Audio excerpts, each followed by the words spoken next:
welcome to the Eyes Wide Open Life podcast. I'm Rocco. I'm truly doing everything in my power to learn how to play the game of life as well as possible and to maximize this gift I've been given. And that is the core essence of who and what I am. I'm trying to distill that essence and share it with others. I'm someone who from a very young age, Rocco, I have been asking questions, really asking, like, what is life about? How does this work? What is this game we're playing? How can I best play the game?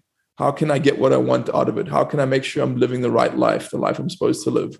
How do the systems that shape us, including society and economy and politics, how do these systems work? How do I interact with them? How do I interface with them? I've been asking these questions for a long, long time.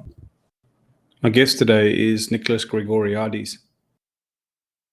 Nick's a personal, very close friend of mine and someone who I'm in weekly contact with.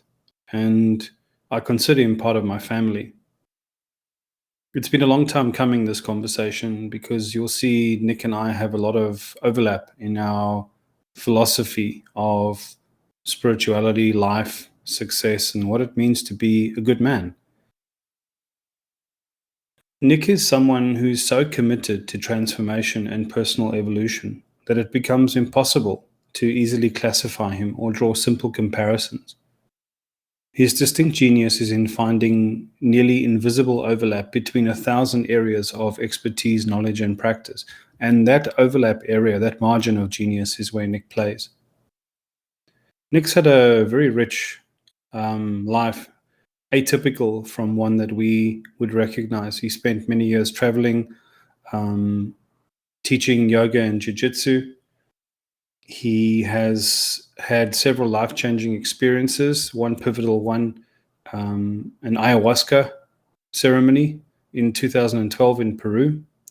He's appeared on podcasts like Joe Rogan, Aubrey Marcus, and many other very popular, well-known podcasts.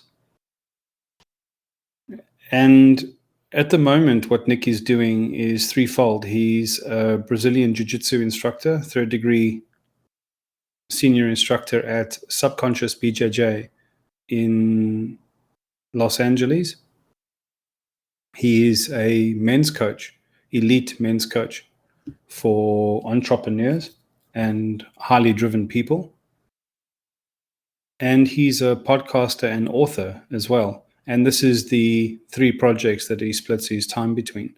The conversation is rich, sincere, and warm, and you'll hear Nick's philosophy and his enthusiasm on life shine through very, very brightly. He has much to say and much to teach, and yet he, for all of that, remains quite surprisingly very humble and still enthusiastic to learn. And if you haven't yet, I definitely urge you to go and listen to his episodes on his own podcast, the Nicholas Gregoriades Show. He has the most interesting guests, and that podcast is definitely on the rise. So without further ado, here's my conversation with Nic Gregoriades. The topics we talk about today are avoiding regret, the power of decisions and facing discomfort, transformative moments in life, advice for young people, what we wish we had learned when we were maybe starting off on our own journey 20 or 30 years ago, how to avoid regret, the journey of actualization, and the qualities of leadership and adulthood that we are all aspiring to in our journeys of actualization and authenticity. So I really hope you enjoy the conversation. Hi, Nick. Thanks for agreeing to come on the podcast. This is your first appearance the other way around. It's good to what's the word? To reciprocate. Geez, man, we've spoken for so long now. Would have done quite a protracted introduction to you, your work, your background, your accomplishments, etc. before this recording starts playing to the listeners. But can you share with me how you describe yourself and your work? And I like to use the word occupation because it takes up, it really captures the idea of what we busy ourselves with in our hearts and our heads. I.e., what keeps you occupied. Yeah, and it's not always your job. Sometimes it's a passion or a project or something. How do listeners get to understand what you are or who you are? I think the simplest way, if I were to condense myself or condense my essence, is I'm just someone who is extraordinarily grateful for the gift of being alive. I recognize the value of this gift, and I just want to get the most out of it. I want to really have it sounds so cliched because I guess it's what everyone's trying to do. Everyone wants to have the best life possible, but I'm truly doing everything in my power to learn how to play the game of life as well as possible and to maximize this gift I've been given. And that is the core essence of who and what I am, and also my work. I'm trying to share that with other people in the different ways I work, through teaching jiu-jitsu, through coaching men, through doing podcasts, through whatever it might be. I'm trying to distill that essence and share it with others. That's what keeps me occupied. What percentage of your I would say like your constructive work life sort of a thing is dedicated to each of those three pursuits, like jiu-jitsu, the podcast, and the men's coaching? I'd say it's probably pretty evenly split, 33% for each of them. And is there one that's more rewarding than the other, or is it the combination of those things, or the synergies that exist between them? How do you describe that? I don't think any one of them is more rewarding. I think they're all equally rewarding, but they're such different pursuits, right? So they're rewarding in different ways. Jiu-jitsu is such a challenge to the body, and it's such a physical thing. So it really is testing you physically. And then the working with men is like coaching men is, that's so multifaceted. There's a physical component to that. There's a mental component. There's a spiritual component. I find to do that, I don't feel good about doing that unless I'm walking the walk as well as talking the talk. So, I want these men to lead good lives. So I want them to get the most out of their lives and overcome their challenges and struggles. So I have to do the same. So by its very nature of what I'm trying to do, it's ultimately rewarding, because I can't sell someone something I don't have. So I can't tell someone, look, I can make you happier and freer and more self-actualized, unless I'm all of those things as well. So I have to constantly be staying on my edge with that. So that is very rewarding. And then the podcast, it allows me it's rewarding in its own right, because it allows me to interact with people such as yourself. And it really satiates my intellectual curiosity and my need for discourse. And just, there's certain people, of which I believe you are one of them, and I know I'm another. We only really are satiated in life when we can have these deep, reflective conversations with someone of an equal or even higher standing than us intellectually or experientially. And that's one of the cool things about the podcast, is I talk to these amazing people that have done these amazing things, and they inspire me, and it's rewarding in that way. So these things are all, as you said, they're all synergistic, right? Like when I get better at coaching men, I get better at jiu-jitsu. When I get better at jiu-jitsu, I get better at the podcast. When I put more effort into the podcast, I get better at coaching men. They all work together, right? That's what I appreciate about them. I'd like to talk about all three of those things. Probably what I want to do first is chat about the podcast. Now, podcasting is not new anymore. It's saturated. The market is like everything else. It becomes, everyone and his friend has got a podcast. Some of them are absolute garbage. It's basically giving everyone with an opinion or with a vocation to hear and be heard a microphone. But you started this a long time ago in a slightly different format. I think London Real was the first big project like this that you worked on. Yeah. Can you tell us a bit about London Real? Because it's taken on a life of its own since you parted ways. Yeah. Sure. Yeah.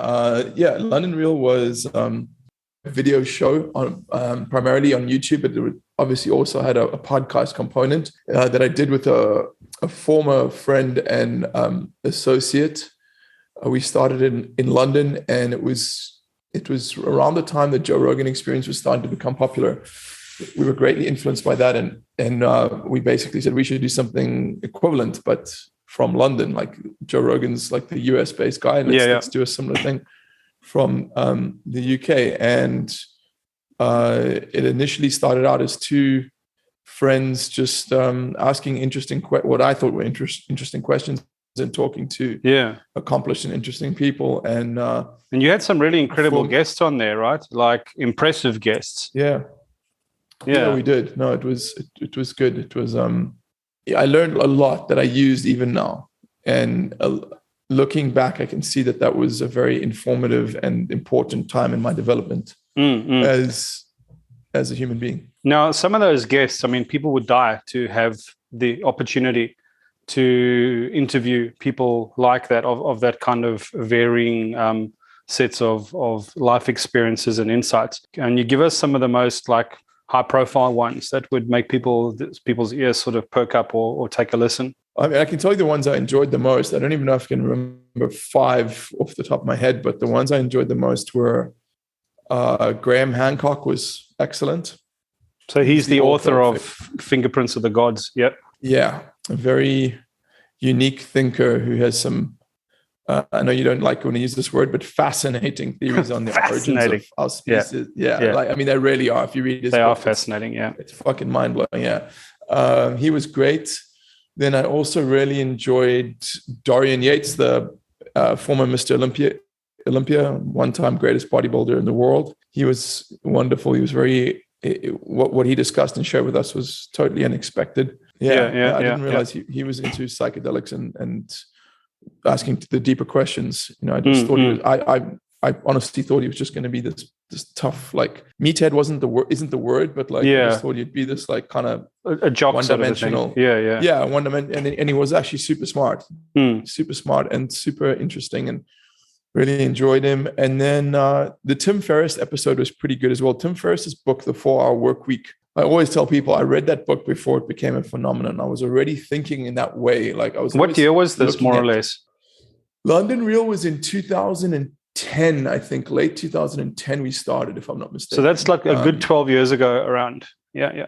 And I remember I read The 4-Hour Workweek probably 2 years or 3 years, maybe even more before that, because I think it came out in 2000 and I don't know when, but I remember reading it when it was still an underground kind of cult phenomenon. It hadn't become this sweeping pop culture text that it is today. Yeah. Because I'd always been thinking to myself, I mean, from a very young age, I've always been pretty contrarian. I've always looked at the way society runs and the way individuals live their lives, and I've always just thought it leaves a lot to be desired. You know, I was always looking at people ahead of me in life, as in like 10 years ahead of me or 20 years ahead of me, and I'd say to myself, like, do I want to live like that? Do I want the course of my life to follow a similar trajectory? And I very often the answer was no. I was like, man, I would fucking hate to live like that. So what specifically would you hate to live like? That sort of grind, the 9 to 5, working in a cubicle, doing some sort of job that you're not so spiritually connected with, that sort of thing? Well, I think the job thing, it goes a little bit deeper than that. I think for the longest time, I thought I didn't like work, right? I actually was kind of concerned about myself. I thought I was lazy because I just didn't enjoy the jobs I had up until that point. I mean, I remember I'd always wanted money and to be able to have money to spend and like move through the world. So I'd always get jobs from a very young age. I'd wash my dad's car, or I don't know, go work at the supermarket down the road, or I had loads of jobs. And to be honest, I fucking hated almost all of them, right? Almost all of them. Yeah. The word menial comes to mind, right?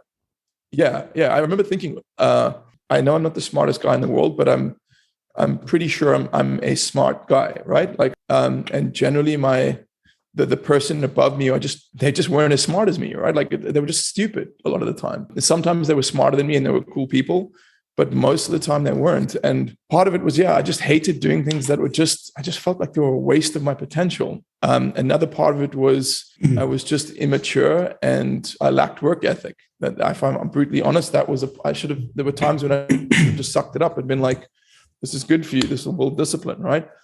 And so it was a combination. But where do you of all draw the those line, things. though? Hey, because I think what you pointed out there is so accurate. I mean, I spent a lot of my work life really railing against the symptoms that you were describing, which is the fact that you're working for somebody with no imagination, low intelligence, often quite dishonest in their execution of their position. The things that they're asking you to do, if you just pay a little bit of attention, you can realize how menial or meaningless it is. And Sure. so, but you're not really allowed to challenge it in the context of that. So, we reward people almost, or our society claims to reward people who have the courage to challenge things like that. We actually call them leaders. And ostensibly in business, even people go, that's the kind of guy you want to promote to leadership. That's the lip service that they pay. But on the other side of it is, where do you draw the line between, sometimes you just got to put your head down and suck it up, or, eat a shit sandwich, basically. Yeah, so that's a good question. There was a quote that's been floating around in my brain for the last couple of weeks. Success is the progressive realization of a worthy ideal. I think for me, I can suck it up when what I'm doing is moving me towards the progressive realization of a worthy ideal. Like, for example, I can go and do very menial and boring and difficult jiu-jitsu movements along the jiu-jitsu mat, because I know it's moving me towards the progressive realization of a worthy ideal, which is to get better. Whereas if you want me to sit in a cubicle scanning fucking, I don't know, barcodes for some project that is, like that to me is not like, no, it just doesn't. I think you've captured that really well. What's the quote again? Success is the progressive realization of a worthy ideal. Often, if you could join the dots quicker than somebody else, you would realize the meniality of that. But I suppose then it because obviously people listening are trying to look at parallels in their own life. We're all the central figure of we're all the hero of our own myth. And so people are going to be looking and asking themselves, where exactly, because fundamentally, even though we're doing it indirectly, what we're talking about here is, where is the line for a good person, or for a wise, astute, skillful person? What's the way to move through the world? And I think everyone's now wrestling with that question.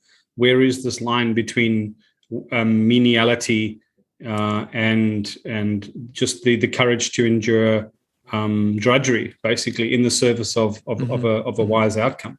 And I think the answer you've sort of alluded to, there must be something along the lines of, if you can see the dots joined to this outcome, either because somebody has walked a similar path before, or the formula basically, or you trust the formula, I think that's the answer. Exactly. And looking at the formula that's prescribed by society, I joined the dots. The dots were like, if you work really hard at 65, you'll get a gold watch and a pension, and fucking you're good to go. Like, then you can get 10 years of your life. Yeah, exactly. And to me, that was not a worthy ideal. To like just call it for, like, I did not see that as a worthy ideal. So, it would have been different if I'd gone into, I don't know, if I'd been a stock broker and known that, okay, cool, I'm going to hustle for 10 years and then I'm going to retire, right? And I'll be free. Or it would have been different if I was, I don't know, a movie director or directing a video game studio, creating an amazing project that I was excited about. But to go and work in middle management, or even just as some kind of peon. Yeah, I mean, it's just, I've always said to people, I'd rather go and live in the forest and eat nuts and berries. Like that honestly, like that is, to me, it's not something I want to do, but if it came down to those two choices, I think I would rather go and take my chances out in nature. That reminds me so much of the quote from your friend, JP Morgan Jr. He was quoting a writer called W.H. Murray. He had a video, and I posted the text. It said, "Until one is committed, there is hesitancy, the chance to draw back. Concerning all acts of initiative and creation, there is one elementary truth, the ignorance of which kills countless ideas and splendid plans. The moment one definitely commits oneself, then providence moves too." And the point of this is, I've said it in a different way. I've said, if you've made a decision and you're struggling with that, You haven't fully made the decision. But on some level, the reason why I believe I found a fulfilling relationship after a very, very brutal divorce was because I had committed to the decision, really fucking committed to the decision that said, if this doesn't work for me in a way that I believe is healthy and progressive and mutually beneficial, I'd rather just be alone. And there's nothing there's nothing I won't walk away from. Absolutely nothing. Yeah, and it's only that it's one of the first lessons I learned from you is, whenever you enter into a negotiation, whether it be through in business or in a relationship or whatever circumstance, you always have to be willing to walk away if it reaches a point where it's not serving you or the outcome is beyond what you're willing to accept. And there's a great power in that, man. There's a lot of power in that. Well, self-permission and autonomy, I mean, it's two of the most valuable things we can possess, really. Yeah.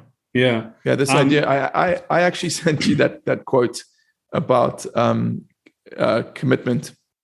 Oh, right. Total commitment. I sent it to you on WhatsApp a few weeks ago. And I've really thought about that a lot and seen in my own life, there were points where I didn't commit. I thought I was bullshitting myself or kidding myself. You were committed to a version of the story. Yeah. Yes. And there's an interesting video floating around on YouTube. It's a guy he's doing a monologue about success. So he's obviously talking to like a graduating class or something about success. Mm-hmm. And it's put over these motivating images. And he's saying like, it's only when you want success. Success is just one of the things people want in life, right? Other people want love. Other people want power, money, self-actualization, whatever it might be that you want. It's only when you want that thing as badly as you want to breathe that you're going to stand a chance of getting it. And the story was that this guy said he wanted to be successful, and his mentor said how successful. And then like he took him to a beach and shoved his head underwater, and then eventually let him up and said, but it's true, man. It's true. Like it is to a point. I've got a couple of people in my life, like they want their lives to change.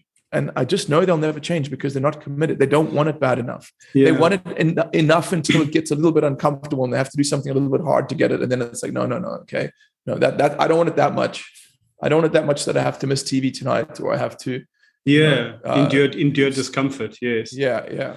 They want the solution to come from outside without doing any of the digging. They want it to be like a pill or like a not exactly the point I was trying to make. The point, I mean, it would be more accurate to say that what I was describing is that they'll happily dig, but only to 2 feet of depth, right? And when it gets hard, then they're out. Yeah. I mean, they'll do some self examination, but when that starts to bump up against their stories, or their stories will have to change, or whatever it might be. And man, I want to make it very clear. Fuck, I have been guilty of this many, many, many times, and still am. And I'm still learning. Yeah, I mean, like it's, I was just reflecting on what we've discussed so far, and I was thinking, Jesus, Nick, you must sound like such an arrogant prick. Like you don't want to work, right? Or you don't like. And, but you're one of the hardest working people I know. It's not that I don't want to work. What I realized ultimately, it's not work I don't like. I love work. My work, when you're doing the right work, it is one of the most inspiring, fulfilling, and rewarding things. It truly is. Yeah. It lights you up. Time flies. You feel like you're a part of something. You feel like you're on purpose. So I love work. What I hate is jobs. I hate jobs, right? And not all of them. There are some great jobs. Like one of my jobs is as a jiu-jitsu teacher. Like I teach at a specific place, and that's a job I enjoy, but that's because that job is aligned with my work, right? Whereas if you told me to go and, I don't know, pack boxes in a factory somewhere, and again, I want to make it very clear, like I think it's just by the grace of God, and also by virtue of the fact that I abhor jobs and authority as much as I do, that I'm able to exist outside that system. And I don't judge anyone who's still within that system. I know it's fucking painful and horrible, and I'm not looking down on you. I want to help you out of it. Like, I want to help save as many people from that as possible. It can capture you very, very much, and you can become very dependent on it.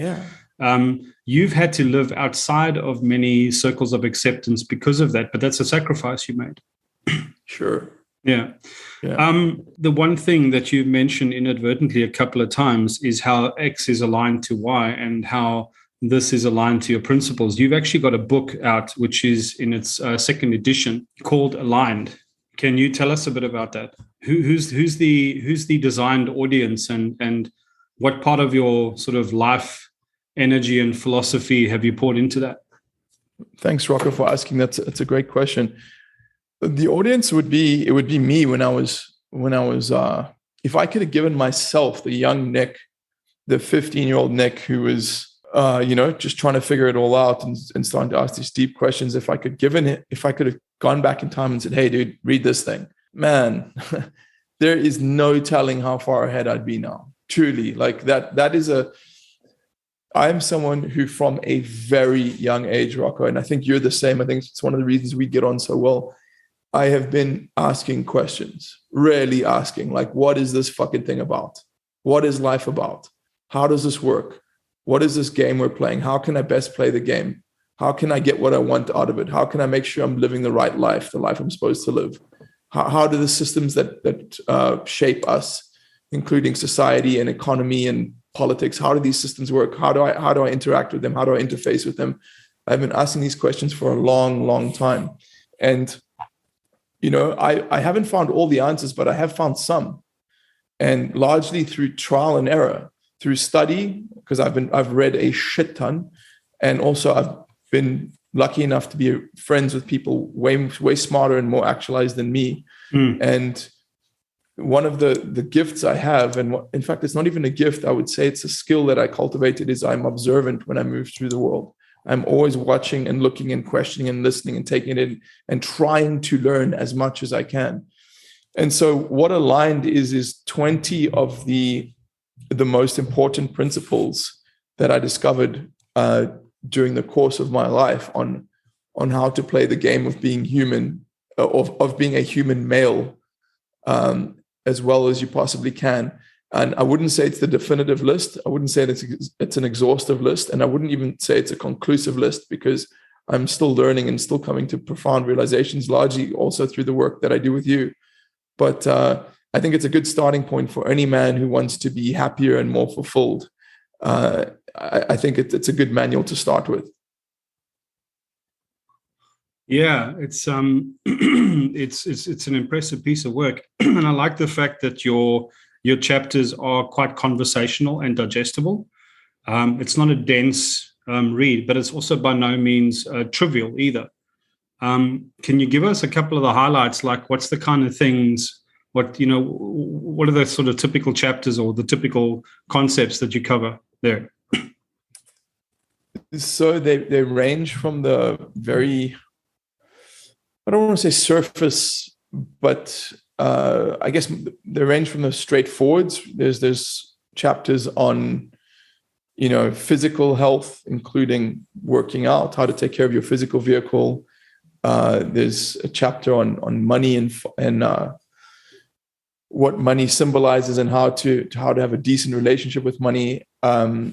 There's also chapters that ask deeper questions and that bring a lot of my philosophy on what it is we're all doing here, and specifically what the nature of the simulation or the experience or the realm or whatever this thing is that we find ourselves in, like what it is, my observations on its nature and how to use that to maximize your experience here.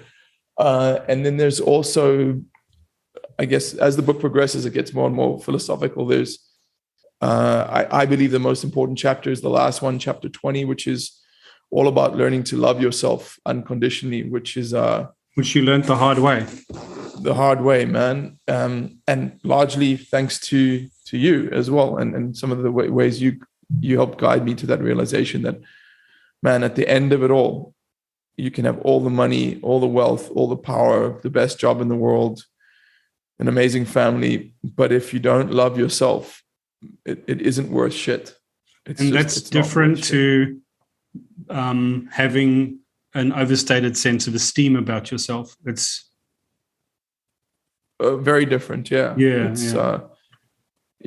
I mean, it's usually inflated self-esteem is actually a symbol of a lack of feelings of self-worth. This is deeper. You've got a nephew. I do indeed. Tell us very quickly about him. How old is he and what's his name? He is 7 or 8 months old now. Mm-hmm. He's my brother's son, and his name is Alex. Now, if you could make a video recording for Alex when he turns 16 or 17 and just give him a quick rundown on what, in other words, you wouldn't have to be afraid of saying something unfounded or incorrect. You could just give him the absolute best cut of what you understood this life was about. And I'll ask the second part question. I'll remind you of it next, which is, what does a young man do to walk a path of low regret and high fulfillment? How do you contribute to the stewardship of the world, etc.? So give us the first part of that answer. How does this world work? What are we all doing here? Yeah, man, I really appreciate you asking that, because I'd never even thought of the fact that there's going to come a point where my nephew would be ready to read that book. And that thought has just filled me with great joy. I really can't wait for the day I can say to him, hey, I wish when I was 15 or 16 or your age, whatever his age is at that point, that I could have read this book. So please take this and read it. I know it's going to make your experience of being a man and a human better. What I would distill it down to, so the two-part question was, what was the one piece of advice? So we'll get to that part second, but let's say, for example, the first thing you want to do is generically, this is how this world works. This is what we're all doing here. This is the game. This is how it's hung together. So the nice thing is, if you were talking to your nephew, you wouldn't have to make scientifically sound disclaimers. You wouldn't have to say, look, I'm not sure. I can't prove this, but my opinion is. You would just say to him, okay, man, let me just tell you, this is what's going on. So hit us with that cut. No one knows how it works. No one does. Anyone who tells you categorically this is the way it is lying to you, because there's two things none of us know. The first is what happens when you die, and the second is what we're all doing here. None of us knows the answer to that question. Anyone who says they have the answer is lying.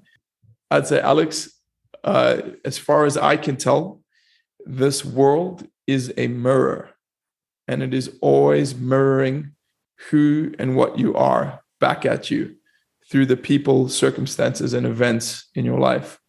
So if you want to change those things, then you need to change yourself internally. You have to change who you are. You have to become something different, or at least not even become something different. You just have to realize and recognize the things that are already within you, and allow them to shine forth. And then that the world, the simulation, will reflect those things back at you. And the second part, what advice for success in life would you give him? What's the key ingredients to a make it yourself recipe? It's interlinked with that mirror understanding, like how you treat people and how you approach the world is how it's going to reflect back at you. So I've seen this in my own life, the positive and negative aspects of it. If I don't put love and good energy and my best into my work, then the results, including the monetary results, are pretty shitty. Or if my relationships, right? Like what you put in is what you get out.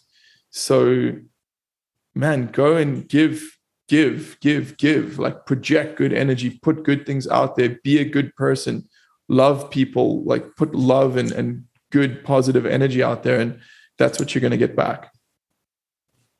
I love that. It reminds me quite a bit of an episode I'm working on at the moment.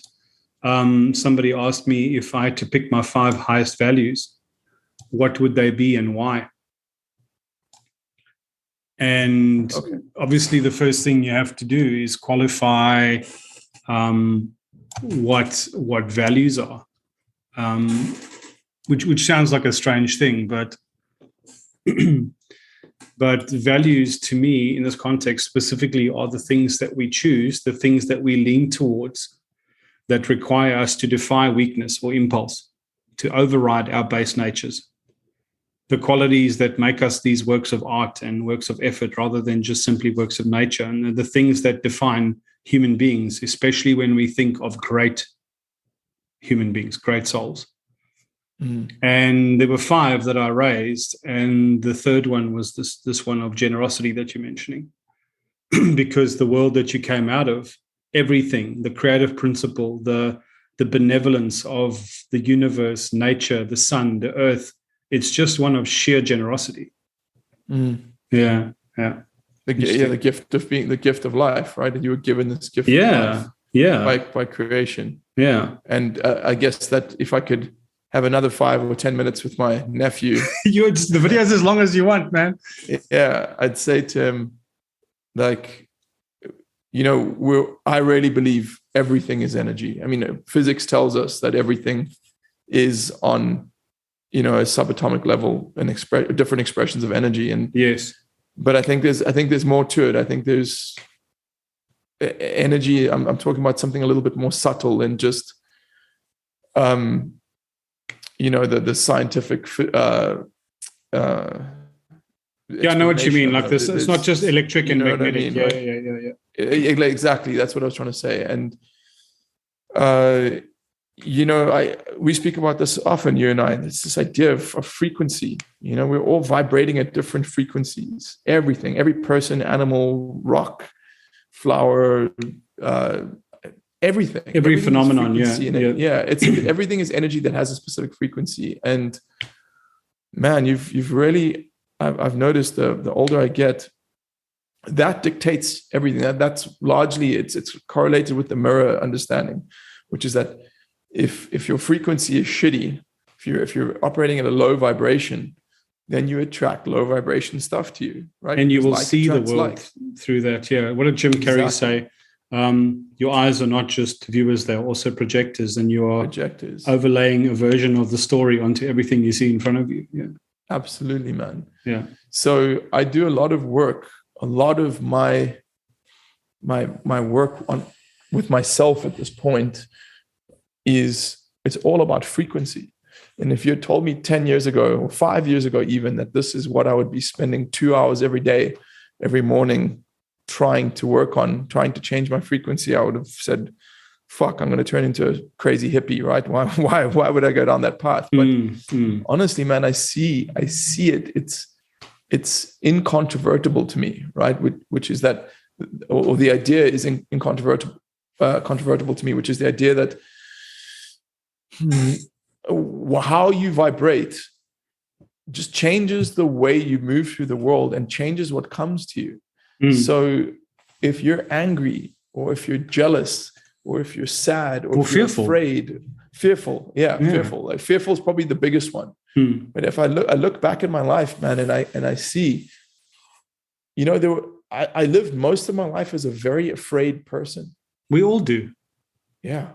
We all do. We're afraid of judgment. We're afraid of not belonging. We're afraid of repercussion. Sure. But here's the thing is I actually thought I didn't. I thought I lived from a place of courage, and I didn't. We delude ourselves. We delude ourselves, and I'm realizing like that's why I brought certain things into my life, is because I was operating from a place of fear, not from love, right? And that's why one of the biggest gifts you've ever given me is to ask that question: whenever you're at a junction, what does love look like right now? Because when you make a decision based on love, it usually leads to something good. When you make a decision based on fear, or you operate from a place of fear, it usually leads to something not great, right? Shame and guilt is, I think, what you regret. And regret. Yeah. And if the one thing we're all trying to minimize is regret. Yeah. No one wants to lead a life of regrets. I mean, that's one of the things that I galvanize my clients with. It's the core of my marketing, which is that little paragraph, which is someone once told me the definition of hell, and that's on your last day on earth, the man you became gets to meet the man you could have become. And that is the encapsulation of regret. I just realized now that's another way to describe regret. That's pure regret. That's exactly right. Imagine you don't fulfill your potential. You don't do your best. You don't be the very best version of yourself. And one day, on your last day on earth, you're lying in bed and you're getting ready to go to the next plane. And that guy walks in, the guy you could have been. And says, maybe next time, huh? Yeah. Fuck, man.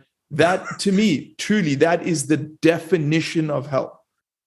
That is it. I didn't play the game properly. I didn't use this gift the way I didn't appreciate it. I didn't make the most of it. I didn't cherish it. I didn't expand upon it. I didn't love. I didn't love, right? Yeah. I was too afraid. I was too afraid. And fuck, man, it's not the way I'm going out. No way. I want to be the guy. I want to be the guy that walks in the room. What's that's awesome. What's the tagline of your service and your website? I think it's something to do with story. Your life is just a story, so you might as well make it a great one. Yeah. We accept and adopt narrative. It's the whole point of Don Miguel Ruiz's The Four Agreements, right? We're all dreaming a dream that got imbued in us. But we don't always have the strength to reject what we get told. And then when we become adults, we're too indoctrinated. So in some senses, you were almost lucky that you were a born little rebel, because but for the grace of God, you could have just perceived that being good or being aligned or being perspective or being valued was being more subservient. Sure. Yeah. And you could have lived a much less courageous, much less adventurous life. Yeah, that's a good way to put it. Thanks for recognizing that, my man. Appreciate that. No, it's awesome. It's a rich conversation. What's been the most pivotal events in your life, I think, that have defined you? There's been a few. The first one that comes to my mind is, or not the first one that comes to my mind, the one that happened earliest in my life, or the one that I can earliest remember is when I was a kid, I trained judo, and I remember very clearly, I was 7 years old. I wasn't a super athletic kid. I wouldn't say I was terribly unathletic, but I wasn't a standout. I was pretty average, had average athleticism at that age. And I remember I'd been doing judo for a while, and I loved judo. I just loved everything about it. And I was fighting at the end of the class. The instructor used to pair us off, and he would put the class into two groups and make one group sit at the edge of one end of the mat and the other group sit at the other end of the mat. And then in one at a time, you would face off against someone from each side would face off against someone from the other side. Be like, let's say there were 20 kids in the class. You'd put 10 on the one side and 10 on the other side, and then there would be 10 matches that you'd all sit and watch one after the other. Right. And then the side that had the most wins at the end of the night won, right? Your team won, right? Or lost. And so I remember he put me against this kid. I still remember his name, and I still remember exactly what he looked like, even 35 years later. His name was Chris Hill. He was actually the older brother of a friend of mine named Gareth Hill. And Chris was bigger and stronger and older than me. And I remember he was ragdolling me, this kid. Like he was just too much for me. And I was losing this match. And there was this moment when I just said, fuck it. And I went for this throw. I still remember the throw as well. It was Ogashi, known as the hip throw. I remember it. Fuck it. It gives me goosebumps every time I think of it. And I threw him perfectly. And I remember the instructor just went ippon, which means full point, which means you win the match. Yes. And man, fuck, it gives me goosebumps just thinking about it now. I remember like that sense of empowerment, like that was a turning point for me. And it's one of the reasons I can never walk away from martial arts, no matter how burnt out I get on them, or no matter how much I disappoint myself with my own martial arts career and don't achieve what I want to achieve, or I can never walk away from martial arts because of that gift it gave me. So that was definitely a pivotal moment in my life, man. And that was fuck it. Just go, just try, just try, take action, fucking do, just do. Don't sit back and be a spectator, right? Like, how did Chris feel about that? I remember him looking like kind of shocked because he thought he had it in the bag, right? Yeah. So I think it wasn't his best moment, And over the years, I had many of those moments myself. Yeah, it was a wonderful moment. And then, there's been a few, man. Like, I think quite a few of them involve psychedelic experiences with my friends, in particular ayahuasca, like friends of mine and I doing ayahuasca, and then at the end coming out of this experience and all bonding over this psychological battle we mutually engaged in. So they're very individual, private battles on the mat, but when you collaborate afterwards and talk about it, then it's communal, right? Yes. And I remember one of my first jiu-jitsu instructors, he was explaining how the importance of competition, right? Or trial. Yes. And for it to be undertaken as a group, because he was saying, if you think about the hunt, right, from our tribal days, the men would go out on a hunt and then they would come back together and share the meat, but they would also discuss the hunt and like what they'd just been through. And he said that's why he would take the team to go to competitions. And that's one of the reasons I take my friends to go and drink ayahuasca a couple of times a year. It's the same thing.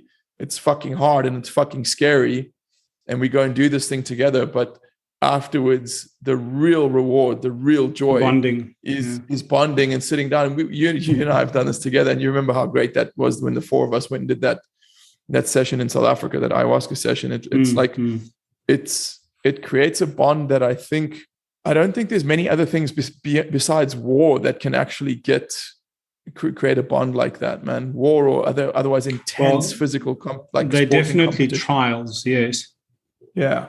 Yeah. So there's been many peak experiences like that. And then what I won't go into too much today, because I'm kind of over it, man, if I'm brutally honest, but you were there for most of it. But when I got divorced, it's almost a couple of years ago now, a year and a half ago now.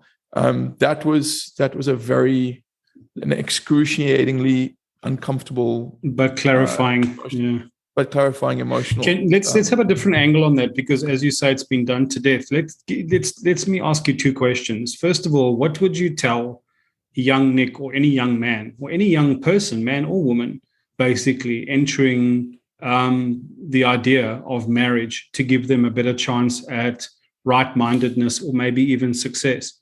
So knowing what you know now, what do you wish you would have been told back then? Actually, funny enough, I just created a document yesterday listing some of these things. Yeah, I can read out a few of them to you. Well, just one piece of advice. Like if you had to sit somebody down, put their hand on their shoulder and say, listen, young man, let me just give you the heads up. Yeah. I will remember that it's not a woman's validation that makes me a man. It's my own intrinsic sense of self-worth and internal stance. Wow. I think that's the piece of advice I would give a man. And then what's the piece of advice that you would give somebody in the throes? Because this is the problem, right? Our society enshrines creating new things, launching new things, discovering new things. We are very poor. We've lost the art and the sensibility of maintaining things. And we have absolutely no ceremony or grace or shared respect for the process of ending things with grace, parting, moving, leaving away. So we never get initiated or educated socially on how to do these things properly. So if somebody is going through a process of rejection, of ending, of termination, what's the one sort of piece of advice, encouragement, perspective that you would share when they're right in the hell of it? Yeah, I mean, or if they're even looking down the barrel of pulling a trigger like that. So just before I say what that one thing would be, I would say you made a very interesting observation about how we as a society are predisposed to the new, and we've kind of lost this ability to maintain things and gracefully end or exit from things. There's a particular little maxim that greatly influenced me and has helped me a lot throughout the course of my life, which is a man is not remembered by how he starts things, but by how he finishes them. That really stuck with me. And I think there's something to that. If you want to be a real man, like, it's telling, right? If you ghost someone, you're not a real man. Or if you don't like literally end something with courage, it's not a good reflection on you. Yeah, that mirror again. Yeah, it's not a good look. So the one thing I'd say to a guy who's struggling because he's had his heart ripped out, it comes back to what I discussed earlier, which is you have to love yourself. Like the reason you're hurting so much is because you thought something else was where love came from, whether that be a wife or a girlfriend or whatever it might be. But most of the time, that's not even love. It's just infatuation. You were just addicted to the way being around that person made you feel. And the story. Remember that, and the story. And then remember that those feelings were coming from within you. You can generate them again from within you. You just have to stop entwining them or linking them to another person and realize that, like, the person you need love from is yourself, right? Mm-hmm. Like that's where it's got to come from. I was just thinking about this the other day, Rocco, funny enough. And again, this is largely from the work that you and I have done together, which is, the fear that's always sold to men is like, you don't want to die a lonely old man, or you don't want to die alone, right? And I was thinking to myself, it's true. I don't want to die alone. I'd rather not fucking die alone. I don't think anyone really wants to die alone, right? And I'm not going to pretend that sounds like my idea of a good time, because it doesn't. But you know what? If it happens, I'll be able to handle it. And you know why? Because I'll be there. Yes. I'll be there. Yeah. How much you've changed, Nick. How much you have changed. For those of you who don't know, Nick and I did that ayahuasca ceremony together in 2017, and we exchanged some pleasantries. And after that time, I had been through my own very painful and profound awakening. And the reason, or one of the catalysts for that awakening, was the experience I went through as I lost things of value and meaning to me in the context of that separation and the subsequent divorce. And so Nick reached out because, I'd walked that path before, and maybe I had some perspective and context for him. And there began a very rich, I think what you got from that exchange was far, far greater than what you'd expected when you reached out. Yeah, I just wanted the pain to stop, and instead I got the fucking secrets of the universe, right? And which is, and I think it's not an overstatement to say that a lot of that input became a real catalyst for an entire change of relationship you had with yourself and with this project that you mentioned when we opened the episode, which is, I just have this lust for life and this insatiable curiosity about what's going on and the sense of wonder about what I'm encountering there. And I think it gave you almost like not even new wind in your sails, just a new way to rig those sails. Yeah, absolutely. To catch the wind that was already there. Do you mind sharing very briefly, because I suppose this is one thing people don't get directly. I think they get it indirectly, but we don't always sometimes reach down and pick up the problem with the right handle. What exactly did you get from me? Like, what does that represent to you? What does it look like? What's the value of that? Is it a paradigm shift? Is it different language? What was it? I did not expect you to ask that question. So just give me I have the answer, but just give me a second to formulate. No, ramble into it if you want to. I mean, this podcast is a friendly space, and I think we've got the audience captured by the quality of our conversation up until now. You know what I think it is, Rocco? I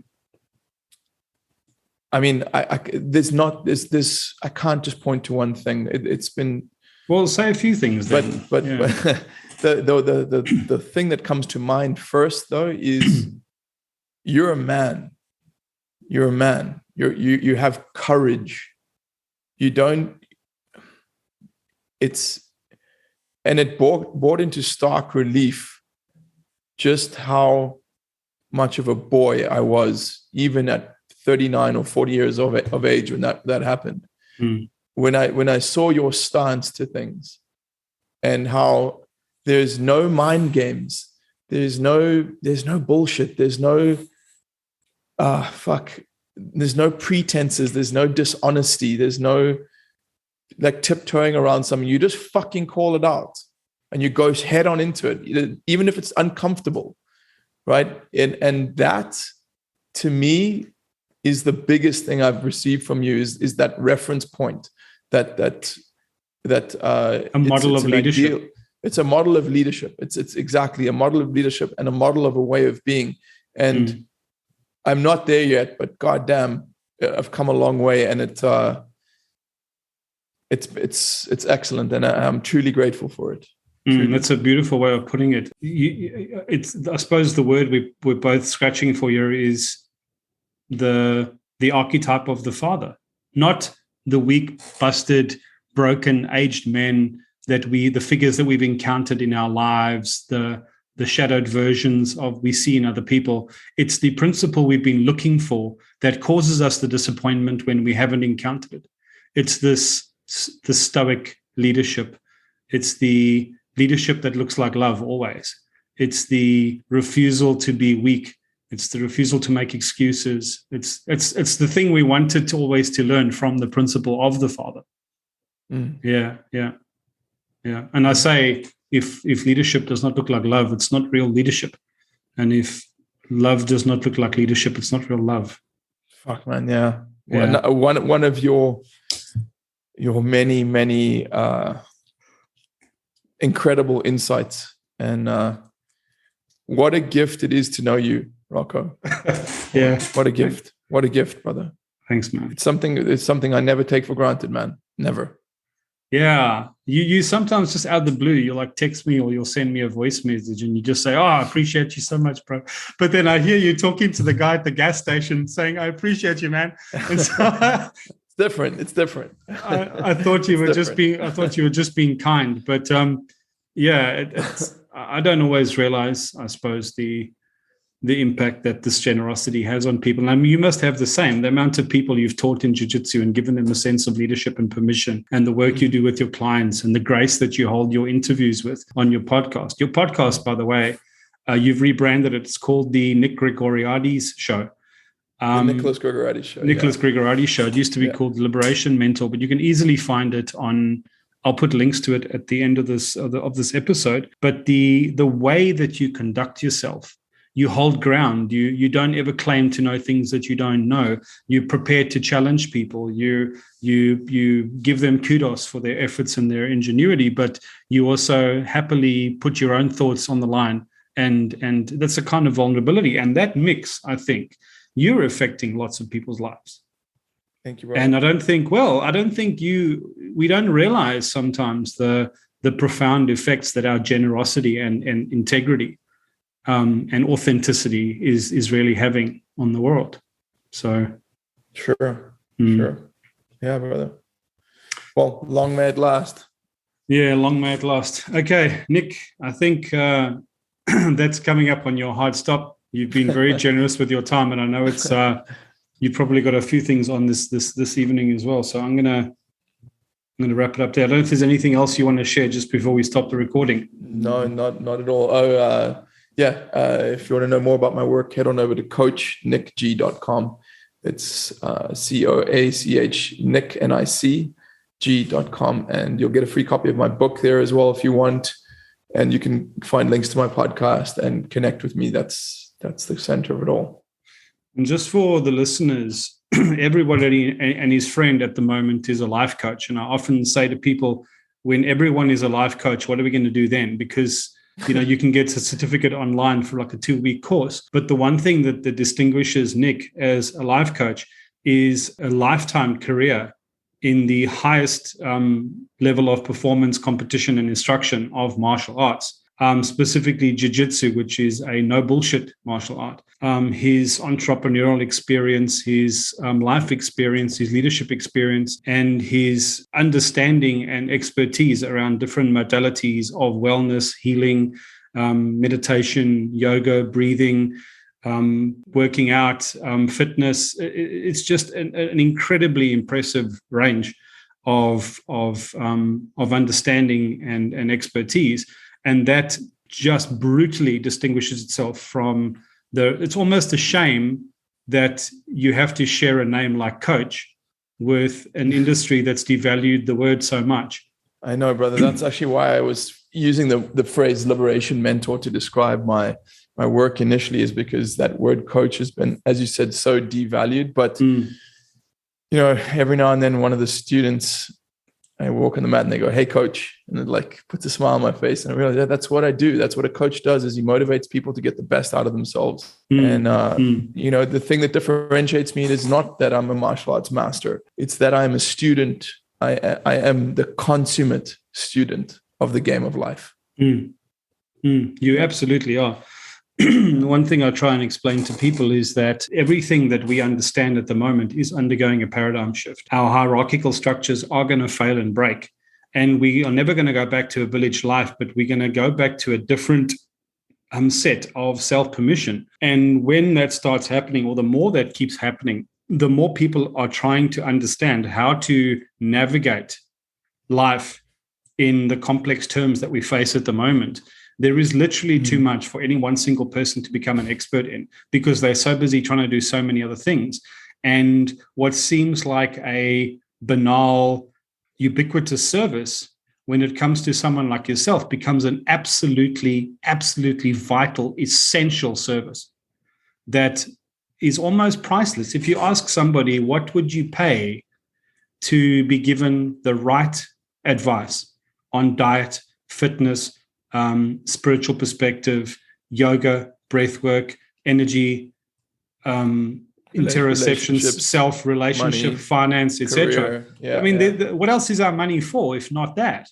And here comes somebody that is doing that from a place of 100% authenticity, that is not just stealing bullshit off the internet and making cheap Instagram videos. It's going to dawn on us as a society and a culture that the kind of services and the position that you hold in that is that it's a new kind of priesthood, but without the dogma. So it's going to become very, very essential. That. Yeah. Thank you, Rocco. Yeah, no, and I mean, if the work we've done, you and I cannot even put a figure on what that's worth to me. The same way I cannot put a figure on what I would pay to be able to go back in time and give a copy of my book to the 15-year-old Nick. Like the how much further ahead. Do you know what I mean? It's just, and the interesting thing is the more I learn to value my own work and myself, the more others learn to value it as well, which again comes back to the mirror idea, right? Like it's to receive more, to give more. Yeah. Rocco, I got to go. Yeah, that's awesome. Thanks, Nick. I'm going to stop the recording there. I appreciate you. I think it's clear to hear the energy, intelligence, the enthusiasm, and the unmistakable sincerity that Nick exudes. He's always a pleasure to speak to. He's got a great sense of humor. He doesn't take himself too seriously, but he takes the project of life and this exercise, this adventure of getting after it. He takes that very seriously, and it's infectious. And if you want to make contact with Nick's work, the URL that he shared with us was Coach Nic G. That's coachnicg.com. Coach Nic G. And as he said there, you can read the testimonials about his work. There's a link to his podcast. And I believe you can download a free copy of his book, Aligned, which he calls The Modern Man's Guide to True Health, Wealth, and Fulfillment. So in which he shares 20 game-changing principles and their practical applications for improving all aspects of life and business and relationships. He's truly a well-rounded human being, and he also has a very engaging podcast called the Nicholas Gregoriades Show. It's just been rebranded from the Liberation Mentor podcast. Now, I used to listen to that because Nick was my friend, but over the past 6 months, the quality of his engagement as a host and the quality of the guests that he has on I am predicting a breakthrough of that podcast. It's really fantastic, and it's one of the ones I look forward to. He has incredible guests, and he's also becoming more discerning as well. I mean, some of the work that we've done together, the philosophy of that is becoming infused in his permission that he's giving himself to draw boundaries and say no to certain things that are not for him, or he feels he's outgrown. So in that discernment, there's a lot of guests that don't make it, that don't make the cut. And that's kind of the philosophy and the attitude, I think, that makes that podcast so worthwhile listening to. So as always, I appreciate your time, and I hope you enjoyed the conversation. If you have any questions, I'm just about to do the finishing touches on an Ask Me Anything episode. It's pretty long, but I'm always looking for more questions as I record these Ask Me Anything. So if there's anything you want to raise, info@eyeswideopenlife.org, and I look forward to having you all back for the next episode.